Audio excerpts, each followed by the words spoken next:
Bienvenue dans ce nouvel épisode des âmes qui l'interview, épisode numéro 6 les amis. Au bout d'un moment j'aurai plus de doigts, j'arrêterai, promis, je vous promets. Donc aujourd'hui, c'est le même jour que l'épisode d'avant, donc c'est le même éclairage, c'est les mêmes tronches. Nous sommes toujours le soir, désolé pour ce reflet dans les lunettes du halo lumineux, mais c'est pour que vous me voyiez mieux. Et du coup, nous allons démarrer cet épisode avec mon acolyte Romain. Et donc, nous allons aborder la thématique. Qu'est-ce que tu nous as dit, Romain, déjà sur l'épisode d'avant? Je te laisse la parole. Coucou Amélie, j'espère que tu vas bien, moi je suis en pleine forme. Aujourd'hui Amélie, le sujet du jour, nous allons parler de la différence entre la médiumnité, l'astrologie et la voyance. Merci à toi pour cette 6e âme kill interview. Ça me fait très plaisir et on va démarrer tout de suite par la première question. Alors Amélie, est-ce que tu peux nous faire un petit résumé rapide de ce qu'est l'astrologie? Merci Amélie. L'astrologie est donc rien à voir avec la médiumnité ou la voyance, parce que l'astrologie est une science.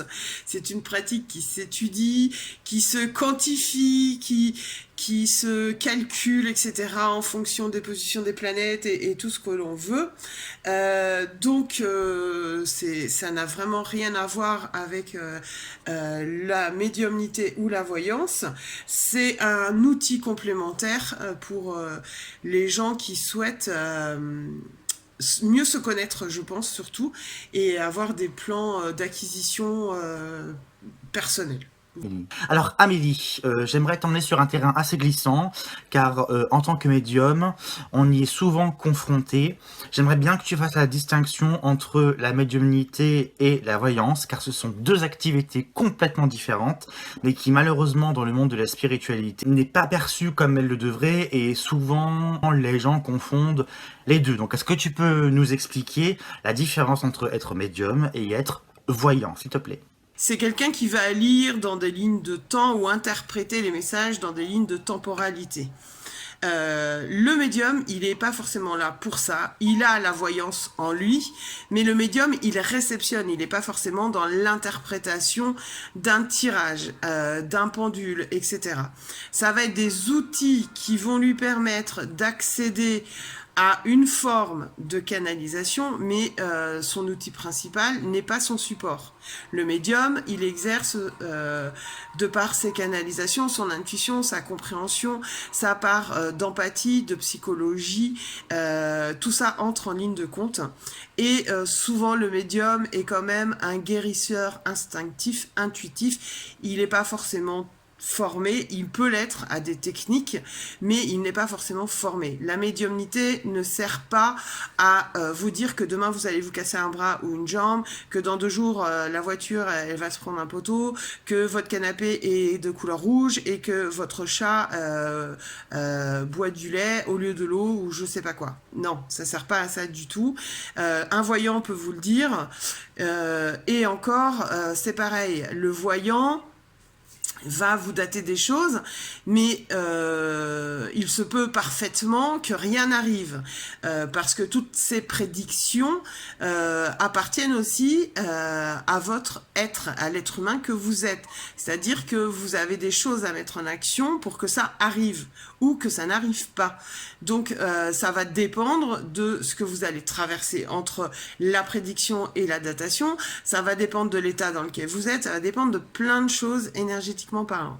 Alors que le médium, il va être là plutôt pour dénouer l'instant présent, la situation, donner l'information, conscientiser, aider à guérir et dater s'il le faut, mais généralement les guides, vos équipes célestes donnent ces informations que s'il y a une notion pour eux, pas pour l'être humain qui va vous donner l'info, pour eux, une notion d'urgence. J'espère avoir été claire, Romain. Alors, merci Amélie d'avoir répondu à ma question. Amélie, deuxième question de cette interview. Est-ce que tu peux m'expliquer du coup ce qu'est une médium? Alors, un ou une médium, c'est une personne qui reçoit. surtout, qui réceptionne les messages. Donc, par différents biais, par son corps, par les oreilles, par la vue, par la télépathie, par tout un tas de choses. Donc, c'est quelqu'un qui est en lien entre les mondes. Donc médium, c'est toujours entre deux. Médium, c'est voilà, entre deux. Donc entre deux, il n'y a pas que deux mondes dans la médiumnité, c'est-à-dire le monde des êtres humains et là-haut. Non, il y en a plein. Donc les médiums ont des possibilités d'accéder à des canalisations animalières, féeriques, archangéliques, de vos guides, de vos défunts, de tous les mondes, d'autres univers, des extraterrestres, etc. C'est généralement des médiums canals. Ils vont avoir, comme je le disais déjà tout à l'heure, certains peuvent avoir des outils complémentaires. Donc les outils ne sont pas leur canal, c'est-à-dire que c'est pas les outils qui vont leur apporter le message, ça va apporter un complément où ça va aider la personne médium qui canalise et qui n'est peut-être pas encore consciente ou dans l'acceptation complète qu'elle est canal, ça va aider à ouvrir l'échange, donc l'échange avec les autres mondes. Voilà, pas un seul, et les autres mondes. Le médium, il reçoit de l'information, il est dans la réception pour la transmission, que ce soit de la connaissance, que ce soit des akashis, que ce soit des messages des êtres de lumière de différents ordres, que ce soit pour les animaux, que ce soit pour les défunts. C'est de la réception pure et dure. Et derrière, il a aussi la capacité de guérison. Voilà. Donc, les médiums qui ont des outils, c'est plus, finalement, pour rassurer l'être humain qu'il est, que de rassurer ses capacités. En fait, soyons clairs sur les choses aussi. Voilà, les outils vont permettre l'ouverture. Après, il faut faire attention parce que, du coup, il y a l'interprétation. Voilà, c'est de la réception pure et dure, mais attention parce que il y a des êtres humains, on est des êtres humains derrière, et du coup il y a l'interprétation sur laquelle il faut avoir beaucoup de recul. Mais le médium, généralement, s'il est juste, s'il est bon, il va vous aider à accéder à cette prise de conscience et au nœud qui se joue en vous. Et ça doit résonner chez vous. C'est pas dire oui pour dire oui, faire plaisir, et c'est sûr qu'il a raison. Parce que si ça résonne pas chez vous à l'instant T, ou si vous vous posez encore des questions derrière, c'est que c'est peut-être pas dans la justesse de l'instant T, du moment pour vous ou de l'information.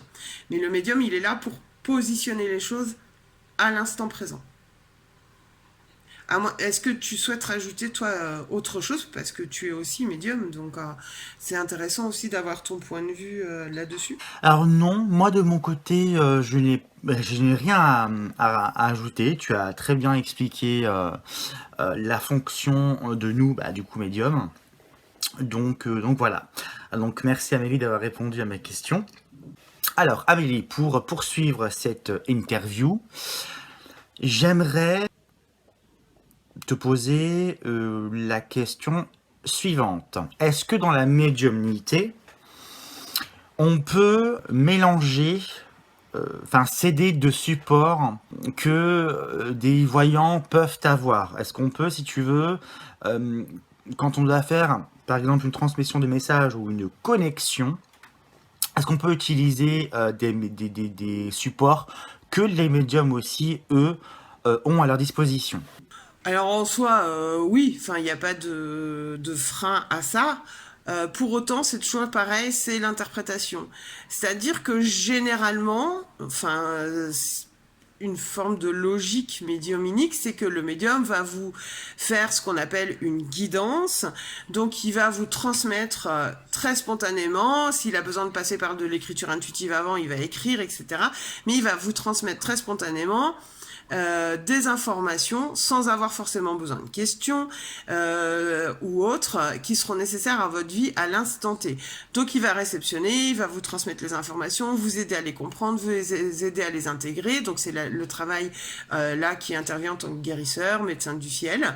Et puis quand la personne a du mal à intégrer l'information, la conscientiser, la comprendre pour pouvoir grandir et la vivre ensuite en tant qu'être humain tout court, encore une fois, eh bien, on peut s'aider, enfin, voilà, il n'y a pas de normes, mais on peut s'aider effectivement de ce qu'on appelle un oracle ou un tarot divinatoire, etc. Bref, n'importe quel outil. Mais généralement, si le médium est bon et juste, les tirages derrière qui vont être effectués, c'est pour ça que c'est plus intéressant de faire de cette manière-là, surtout quand on vous exprime que vous êtes canal, c'est que les messages vont juste aller infirmer, pointer du doigt ce qui vient d'être dit par le médium avant.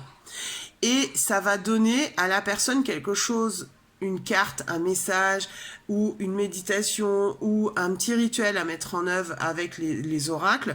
Ça va vous donner un appui supplémentaire, ça va donner à la personne qui vient en consultation quelque chose qu'il peut concrétiser. Donc il aura le sentiment de mieux l'intégrer.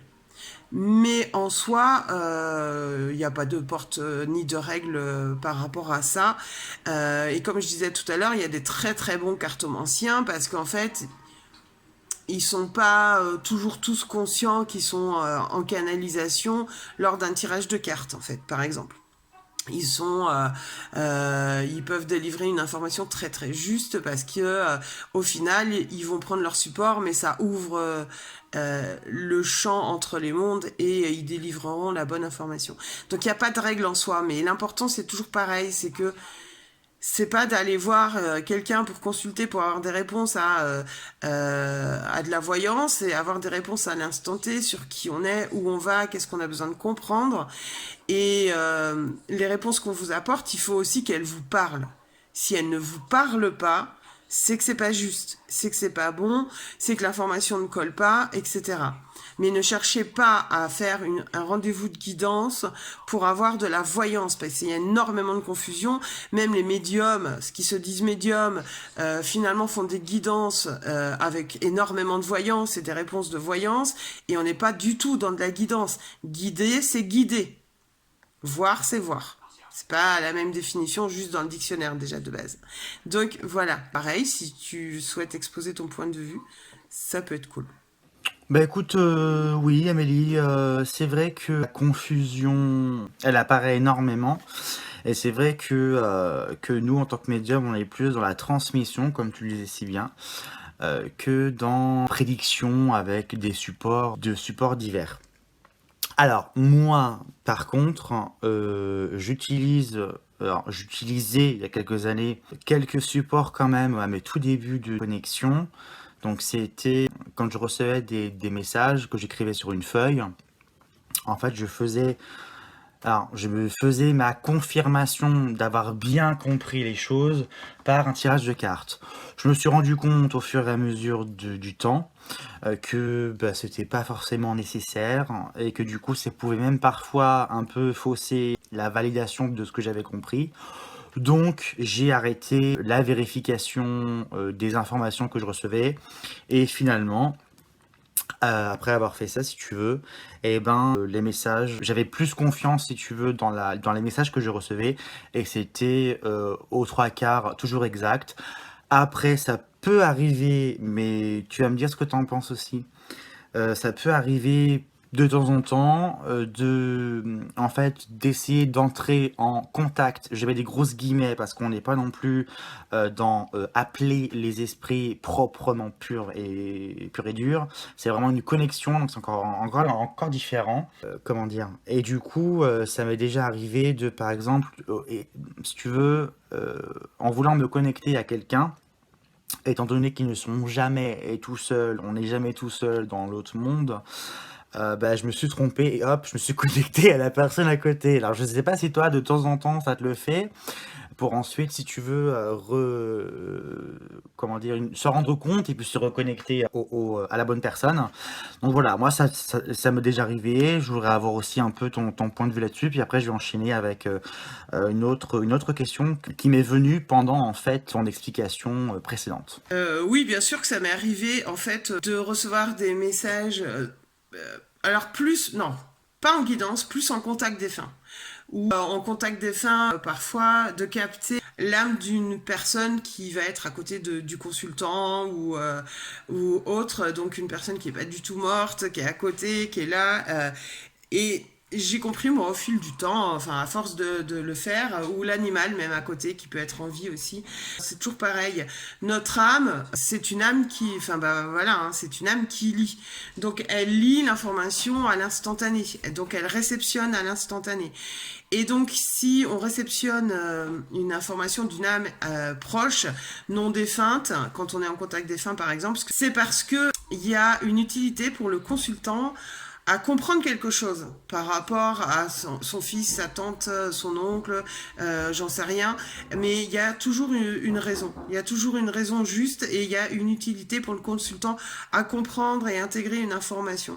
Donc c'est pour ça qu'on peut être amené, et notre âme, si en plus elle a un travail de guérison à faire sur la personne vivante, on va la capter tout de suite parce que son âme va nous appeler ou inversement, enfin bref. Et du coup, c'est pour ça qu'on n'est plus vraiment en lien avec le défunt à ce moment-là, on va plutôt être en lien à côté parce que c'est un échange d'âme de toute façon. Donc s'il y a une utilité pour le consultant ou même pour la personne qu'on capte, notre âme, elle va interagir en tant que guérisseuse et donc du coup, elle va capter les infos qu'elle va retransmettre. Et puis après, clac, ça revient tout seul auprès du défunt. Par contre, j'aimerais parler maintenant, Amélie, de quelque chose par rapport aux connexions avec des personnes qui sont parties. Hein. Donc, je vais prendre le jargon populaire, donc mort. J'aimerais parler de quelque chose qui malheureusement, et puis alors à tout âge, on y va dans la folie, se répand de plus en plus. Et pour ma part, tu me diras ce que tu en penses après, mais je trouve ça très dangereux. C'est sous prétexte que les médiums arrivent à se connecter à des personnes défuntes, qu'on s'amuse à invoquer des esprits soi-même. Voilà, c'est ça que je voulais parler, parce que c'est quelque chose qui, pas qui m'énerve, mais qui, malheureusement, ça peut très mal se dérouler, et d'ailleurs aussi se terminer, parce qu'on n'en parle jamais assez. J'aimerais redire encore une fois qu'il est très... Je peux y aller par quatre chemins, et même si Amélie, t'es peut-être pas forcément d'accord avec moi sur les mots que j'ai employés, tant pis. Je trouve qu'il est très très dangereux d'appeler des esprits alors que on n'est pas prêt. Je m'explique. Le jeu, le Charlie Challenge, parce que ça, j'en entends parler de plus en plus, ou avec la planche Ouija et on se fait des frayeurs et on essaye d'invoquer je ne sais pas quel esprit qui est passé, on va dire, de l'autre côté, hein, pour faire plus simple. Ce sont des choses qui ne se font pas. Quand nous, on se connecte à quelqu'un, c'est déjà que le défunt est d'accord, sinon la connexion serait rompue ou ne se ferait pas, tout simplement. Donc voilà, donc par pitié, ne jamais, mais même nous en tant que médium, on ne le fait pas, parce qu'il y a bien une raison, ne jamais invoquer, mais pas connecter, hein, invoquer un esprit, alors que l'esprit en question n'a rien demandé, parce que je vais schématiser un peu la chose, c'est comme si on était dans une pièce toute noire, ok ? Donc moi je suis dans ma pièce toute noire, je suis de couleur blanche parce que je suis de l'énergie, c'est comme ça que me perçoit la personne qui est de l'autre côté, elle va pas voir forcément mon corps physique, elle va voir une espèce de truc blanc, elle va se dire chouette, de la lumière, et n'importe qui, et c'est là où est le danger, n'importe qui peut venir. Et ça, je voudrais vraiment insister là-dessus, parce qu'entre se connecter à quelqu'un et ressentir son aura, sa présence, son âme, c'est une chose, mais appeler en disant « je veux entrer en contact avec telle personne », fois sur 10, pardon, ce n'est pas la bonne personne, et en plus ça peut être très dangereux, et d'autres esprits qui sont issus de plans qui sont pas terribles, mais qui existent, qui ont raison d'ailleurs d'exister, peuvent interférer dans cette demande d'invocation et prétendre que c'est la personne alors que pas du tout. Donc voilà, je voulais juste redire ça parce que j'en entends encore qui, pour le fun, ah ben j'ai appelé les esprits, ça n'a pas marché. Alors sachez quand même que ça marche à tous les coups, sauf que vous ne savez pas que l'entité, je vais parler comme ça, a entendu votre message parce qu'elle ne se manifeste pas. Mais par contre, ça peut se manifester dans la vie de tous les jours et compagnie. Donc si vous tombez bien, tant mieux pour vous. Si vous tombez mal, tant pis pour vous. Après, il va falloir appeler un vrai médium pour qu'il vous aide si jamais vous avez un souci. Mais voilà, j'aimerais que tu me dises de ce que tu en penses, toi, Amélie. Je suis d'accord, je te rejoins complètement. Et justement, les médiums n'invoquent personne, sauf si manque de confiance en eux pour la protection au démarrage, pour se mettre dans une bulle, etc. Ce que vous voulez. Sauf que bah, c'est pareil, le plus juste dans tout cela, c'est toujours le pouvoir de l'intention. Tant qu'on n'est pas dans l'intention ni d'invoquer à faire venir quelqu'un, ni de faire du mal à quelqu'un, l'intention est toujours juste, elle part toujours du cœur, elle est toujours au bon endroit et elle est toujours protégée. Par contre, effectivement, quand on fait des demandes d'entrer en contact avec tel défunt ou ceci ou machin, même un médium qui fait du contact défunt et qui demande est-ce que je peux entrer en contact avec machin, moi, je vous dis, bah, grand bien vous fasse si c'est la bonne personne et si c'est le bon défunt que vous avez parce que vous aurez eu de la chance. Mais il y a beaucoup de médiums qui ne captent pas la bonne information et vous allez dire oui par crainte ou par sentiment de manquer de connaissances par rapport à ce genre, au contact défunt, etc. Vous allez peut-être être surpris de la façon dont le défunt se présente et qu'il y a des trucs, ça va être assez étonnant et vous oserez pas le dire. Sauf que l'important, c'est d'oser dire non, ça ne me parle pas. Non, ça ne correspond pas. Non, ça ne colle pas avec le défunt. Et si la médium vous répond oui, mais maintenant il est sur un autre plan. Ok. Mais si vraiment ça résonne pas chez vous, cassez-vous. Parce que l'entité, elle peut se mettre sur le médium, mais elle peut se caler chez vous aussi. Sur vous aussi, etc. Donc les médiums, dans leur pratique, un bon médium n'invoque rien ni personne. Il va recevoir, il va demander une information. Il va demander, voilà, est-ce que ce contact-là est possible ? Et si c'est pas le défunt lui-même qui se présente très spontanément pour dire quelque chose, ça va forcément être, bah, c'est pareil, hein, ils ont une équipe là-haut, donc ça va forcément être son équipe qui va intervenir et qui va dire, bah là c'est le moment, là c'est pas le moment, là il est pas encore prêt, là ceci, là cela, là machin. Donc dans tous les cas, que ce soit défunt ou autre ou quelque chose, les connexions, ce qu'on appelle connexions, se font dans la spontanéité. Donc le médium, il ne fait que recevoir. Que recevoir. Il n'invoque rien. Il peut invoquer la protection. Oui, à mon avis, c'est vraiment la seule chose. Après, s'il a envie d'invoquer des pardons, des trucs de l'ombre, machin, dans ses soins de dévagement et compagnie, ça lui appartient. Mais les 3/4 du temps, il invoque rien ni personne. Les choses viennent à lui et il réceptionne, il retransmet. Qu'importe le domaine, quoi. Je veux dire, voilà. Donc, je te rejoins sur le fait qu'on ne joue pas et qu'on n'invoque rien ni personne, que ce soit avec pendule, ouija, compagnie, tout ce que l'on veut, parce que les répercussions peuvent être très virulentes et ça peut aller très loin. Très très loin, et après pour vous en débarrasser, eh ben, vous n'êtes pas non plus forcément en capacité de le faire de vous-même. Parce qu'il y a plein de médiums qui sont chargés, ce que j'appelle chargés, ils sont dans une lutte intérieure, sauf que ils veulent plus le voir, ils s'en rendent pas compte. Je ne dis pas pour autant qu'ils ne canalisent pas, je dis pas forcément qu'ils canalisent la mauvaise information, parce que ça peut arriver que la lumière traverse ça et qu'ils aient la bonne information quand même. Mais pour eux, dans leur vie de tous les jours, ils vous diront jamais qu'ils en chient leur mère. Pardon pour l'expression. Mais c'est la réalité.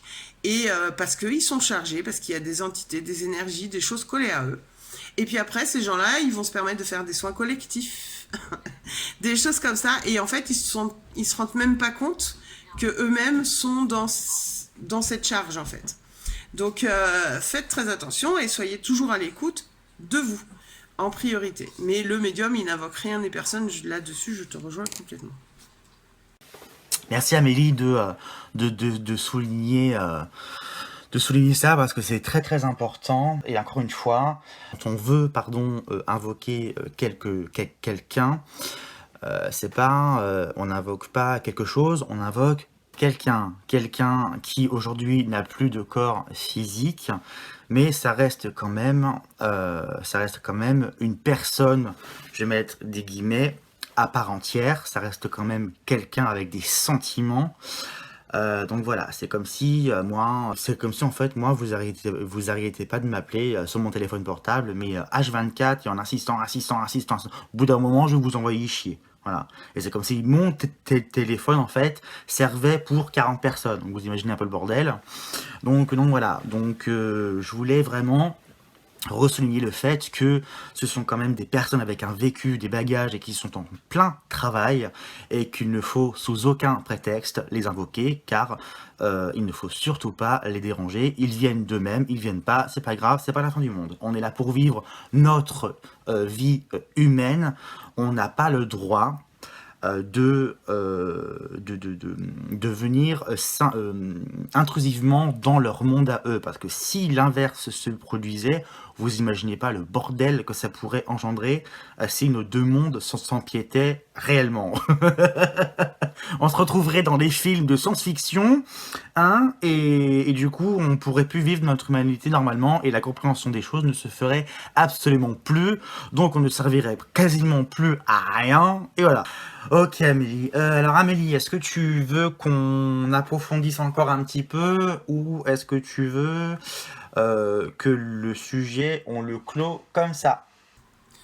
Bon, je pense qu'on a dit pas mal de choses sur la différence entre la médiumnité et la voyance. Déjà, l'astrologie, la numérologie, et toutes ces autres pratiques, la chiromancie, etc.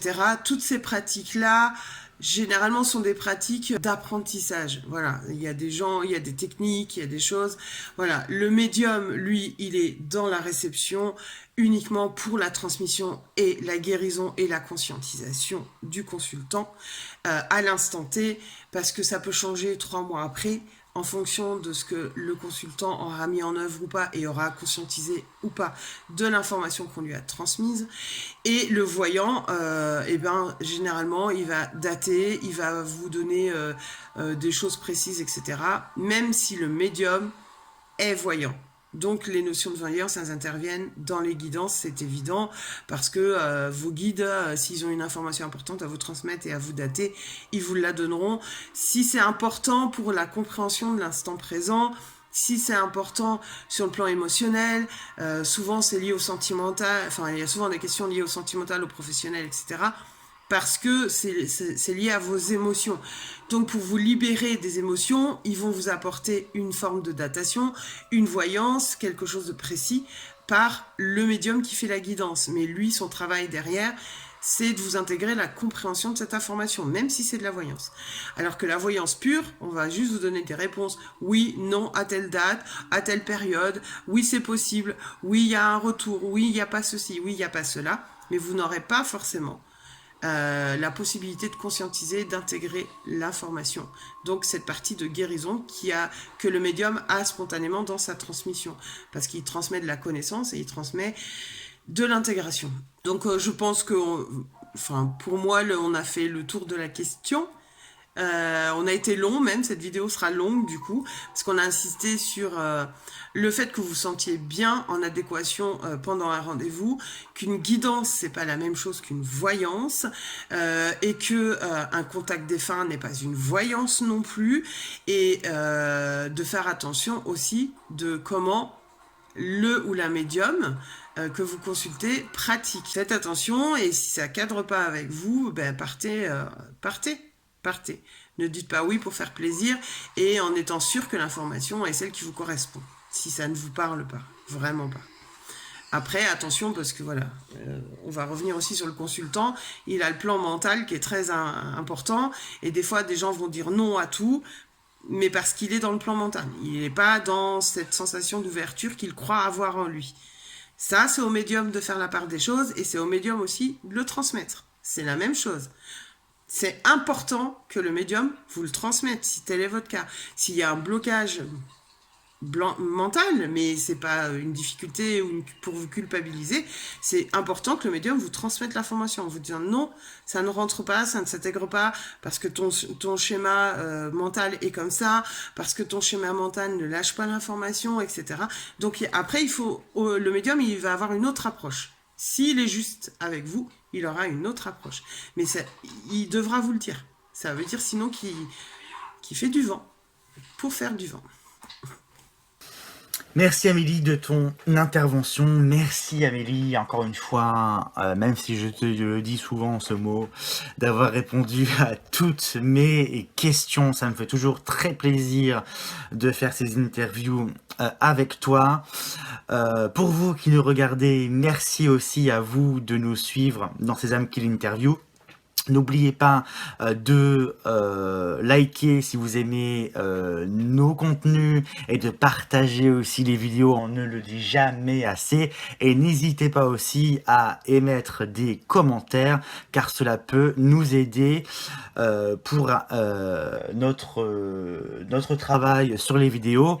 Et puis c'est pareil, si jamais un jour vous avez un sujet que vous avez envie qu'on parle et qu'on fasse une vidéo là-dessus, n'hésitez pas à le mettre en commentaire. Amélie, je te laisse, je te fais plein de gros bisous. Je t'aime très fort, c'est important de le dire. Je te souhaite une excellente soirée. Mouah, plein de gros bisous et je te dis à très bientôt dans une prochaine vidéo. Le prochain thème sera un mystère et puis j'attends vraiment les propositions des personnes qui regardent nos vidéos pour un jour me caler sur un sujet qu'ils auront envie qu'on mette en lumière dans les âmes qui l'interviewent. Merci Amélie, je t'embrasse, je t'aime très fort encore une fois et je te dis à très bientôt dans une prochaine vidéo. Bisous. Mouah. Merci Romain, je te remercie pour cette conclusion magnifique. Moi aussi, je t'aime très fort et je te remercie vraiment d'être avec moi sur ce projet-là et ton idée d'ailleurs de base, il faut le signaler aussi parce que c'est très chouette.